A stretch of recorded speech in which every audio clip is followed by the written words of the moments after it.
हा मुळा आहे जो मी किसून घेतलेला आहे आणि त्याचं पाणी काढून घेतलेलं आहे।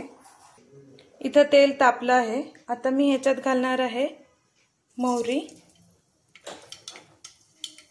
बघा ती तडतडायला लागली म्हणजे आपलं तेल तापलेलं आहे। त्याच्यात मी घालणार आहे जिरं। मोहरी आणखी थोडी घालावी।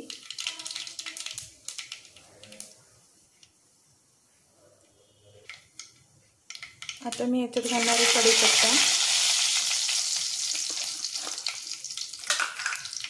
हिंग, हळद, तिखट आवडीनुसार आणि मुळा ज्याचं आपण पाणी काढलं।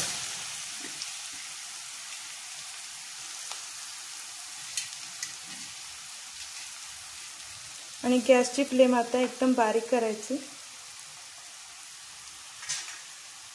आणि हे व्यवस्थित असं छान असं परतून घ्यायचं।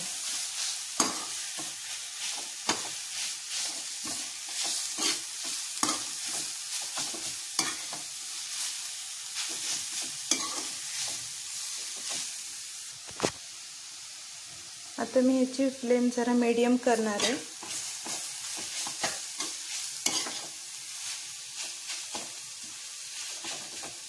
आणि ह्याला छान हलवून घ्यायचंय। आणि आता ह्याच्यामध्ये मीठ टाकायचं चवीनुसार।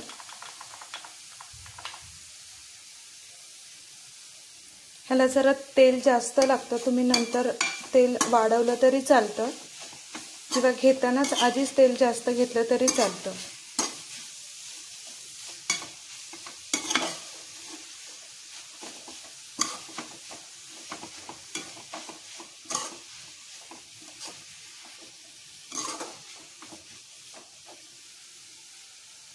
आता मी ह्याची एक वाफ काढून घेणार आहे की झाला हा आपला ठेचा।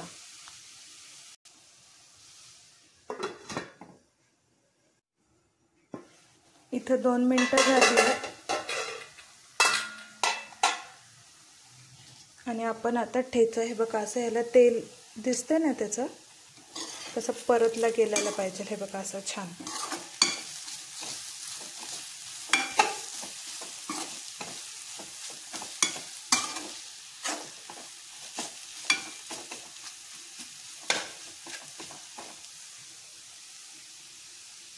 आता याच्यावर कोथिंबीर पेरायची। हा झाला आपला ठेचा।